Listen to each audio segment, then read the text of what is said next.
भूक लागले असतील, 12 वाजून गेलेत, त्याच्यामुळे थोडंसंच बोलते आमच्या आईबद्दल आणि माझ्या आईबद्दल. Means like fortunate to have 2 mothers, 2 आया, एक जन्मदाती आई आणि एक जिच्यासोबत आपण राहतो. एक म्हणावं असं वाटतं, किती किती उपकार करू गोविंदा, मजवर माया केली रे. कारण की आईचं साथ आणि आईचं प्रेम मिळणं हे सगळ्यांना शक्य नसतं. आणि आता या क्षणी आमचे सगळे पॅरेंट्स, मी, Vijay, we have lost all of our parents except our आई. So very thankful to God for that. आणि आईकडनं शिकण्यासारखं, आमच्या सासूबाईंकडनं शिकण्यासारखी एक गोष्ट आहे discipline.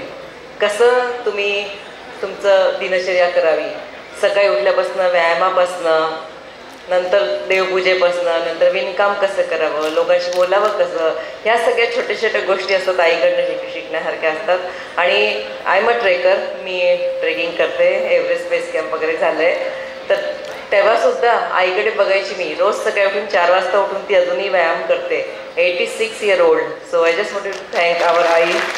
Looking at her, I get inspired myself and believe in wanting to do the trek as much as possible till 60, 70, maybe ahead, more than that.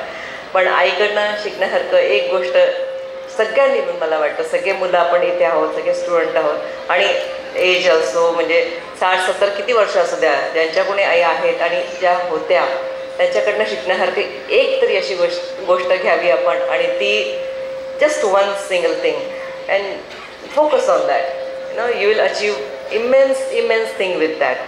So I really want to thank our Ai to teach me discipline in life. Thank you.